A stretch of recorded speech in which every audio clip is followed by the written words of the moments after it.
11 каналын жаңалықтарын ұғыдын, мен Айгерім жаны қол таныштырам, құшыға кеч қалайым, негізге оқиялардан қысқача. Айрым доушқаналардағы жиынтықтар жоққа шығарылууда. Шайлоо күні доуштар түнгі 11-ге чейін сыналса, башқаларында электрондық үкіктер бұзылған. Оларда Ош базардағы өлген малдың етін сатқандарды чиновниктер қалқылап жатқанын жараңдық активистері білдіруді. Алардың қайтып шыққандарды болса, қорқытып үркіткендер болып жатқаны бірге президентке қайрылу жасашты. Қазақ президенті Нұрсұлтан Назарбаев Сирияда ұрышып жатқан тараптарды ымалыға келтіру бойынша сөйлеушілерді Астанада өткөрүү ұсынышын қолдауға алды. Бирок азырынча качан өтөрү белгисиз. Толугураак баяндоого өтөм.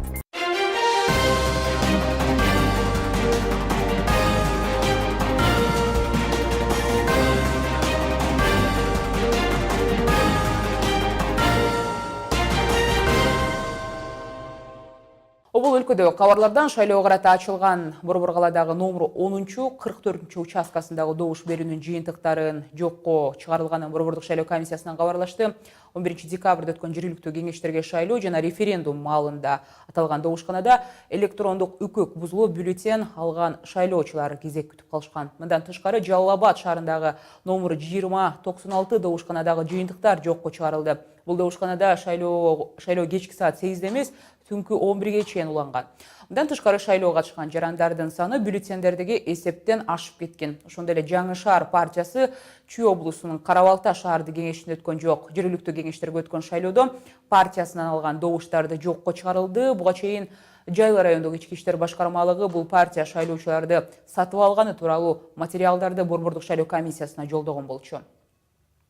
Башка кабарлардан Ош базардагы өлгөн малдын эти сатылган Көмүскө базардын башында чиновниктер турганы маалымат жыйында жарандык активист Ринат Самудинов билдирди. Айтымында эт сатылган базар тууралуу даярдалган телеберүүнүн кабарчысын коркутуп жатканын президент ички иштер министрине жана базардагы иретке келтирүү боюнча ачык кайрылуу жолдогоду. Биздин эң негизги талаптарыбыз бул жана санэпидемстанция менен ветеринария жана инспекциясынын жетекчилигин жумуштан кетүүсүн талап кылабыз. Себеп дегенде булар билген, бизде деген бул маалыматтар бар. Себеп дегенде 2 жылкы мурун видеодо бар. Мунун баары эч көтөрүлгөн экен. Андан тышкары деген бул эфирге чыгаардын астында булар ишти жаба токтотобуз, эфирге чыгарбайбыз деген аракеттерди көргөн. Ошондуктан булардын отставкасы мындай. Отставка эмес, булар дагы бул иш козголуп, булар деген жоопкерчиликти тартыш керек. Андан тышкары МВД министрлигине ички иштер министрлигине кайрылабыз. Ишти контролго алып, ушул ишти до конца бүтүрүп, рынокты баягы бул базарды жокко чыгарганга. Өткөн жумада коомдук каналда 10 жылдан бери таң эрте ар түрдүү жагдайда өлгөн малдын эти сатылары, алар колбаса цехтеринде кайра иштетилери баяндалган болчу. Ооруларды алдын алуу жана санитардык эпидемиологиялык көзөмөл департаменти болсо кабарчыларга кайрылып көрсөтүүнү алып салууну өтүнүшкөн.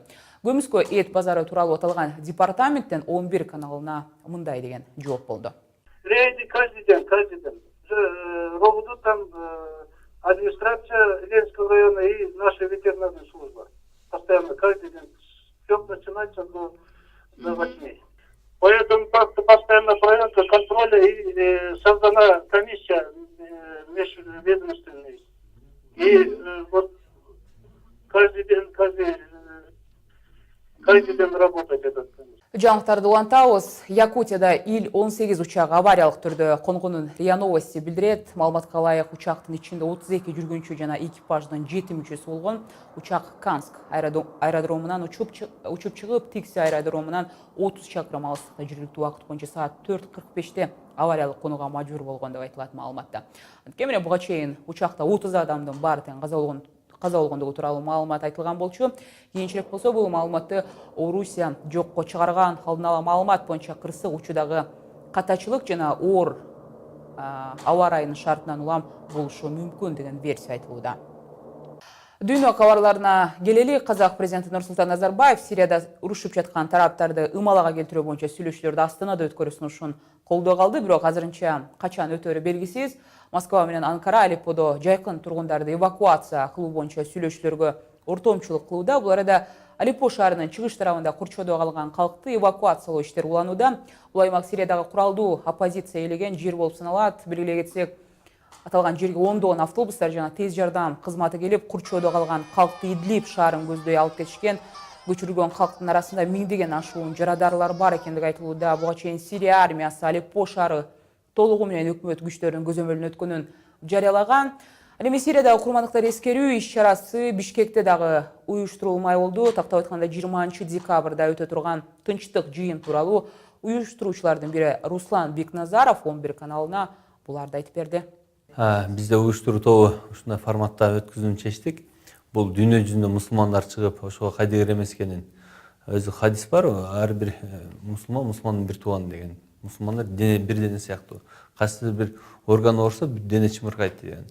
Биз ошого амал кылып, эртең ушу Кыргызстандагы жашаган мусулмандардын атынан ушу чыгып, ошо согуш токтотулсун, ошол жердеги аламаттар токтотулсун деген бир чакырык менен тынчтыкка үндөгөн бир тилектештигибиз менен чыгалып деп атабыз. Форматын уюштуруу комитет ушуна чечип атабыз, уюштуруу тобу. Эми түрлүү адамдар келиши мүмкүн да ал жерге.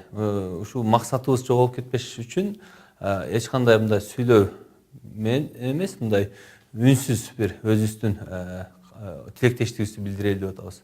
Биздин айтар турган сөзүбүз өзүбүздүн плакаттарда бардыгы жазылуу болот. Ошол аралыкта, 1 сааттык аралыкта Куран түшүрүп туралы деп атабыз. Негизи формат ушундай формат өтөт. Одан алыстабаңыз, кийинки кабарларга көңүлүңүздөрдү бурсам.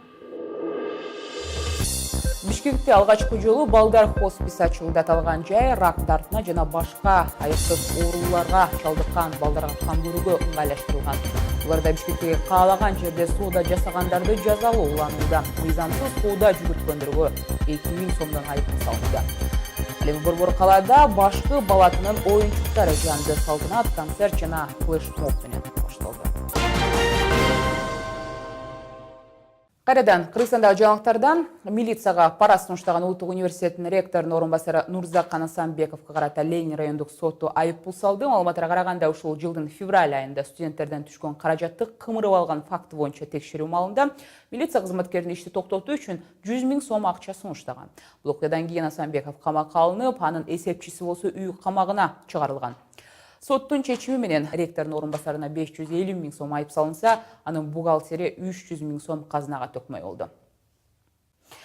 Жаңылыктар улантабыз. Бишкекте алгачкы жолу балдар хосписи ачылды. Рак дартына жана башка айкыз ооруларга чалдыккан балдарга кам көрүүгө ыңгайлаштырылган жайды ачууга шаар мэри Албек Ибраимов өзү катышты.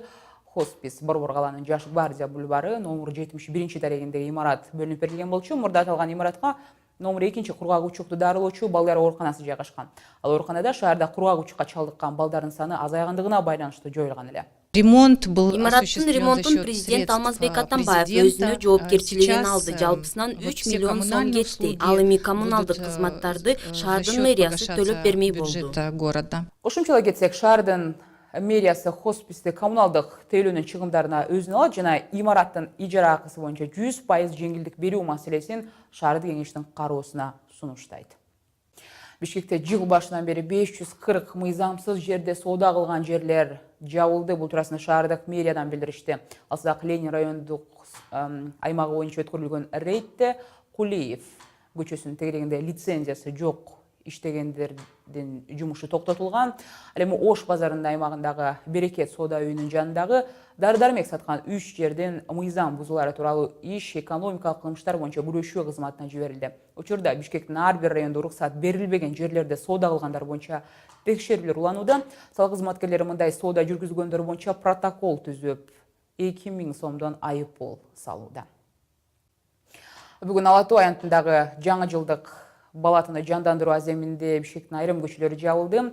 Балатыны жандандыруу аземине улам Чүй проспектисинин Эркиндик бульварынан Орозбеков көчөсүнө чейинки бөлүгү жол кыймылы үчүн жабык болду. Кечки саат 7-де башкы балатынын оту расмий күйүп, салтанат концерт жана флешмоб менен коштолду. Мындан тышкары мэрия тарабынан жаңы жылдык жасалга жарыяланган сынактын алкагында коомдук жайларда, окуу жайларда, муниципалдык мекемелерде балатылар коюлууда. Балатыдан сырткары борбордук аянттагы фонтандарга жер шары сымал тоголок формалар орнотулган. Аларга ири кар бүртүкчөлөрүнө да окшогон оюнчуктар чапталган. Ал эми булардын арасында узундугу 3 метрге чукул аяз ата орнотулду. Ал эми балатынын узундугу болсо 25 метрге туура келет. Аларга ички электр зымдары өткөрүлгөндүктөн кечинде дагы алар күйүп кооздук берип турмакчы. Дүйчөмдүн кабарлары болду. Аты жөнүм Айгерим Жанакул. Амандыкта учурашканча саламатта калыңыздар.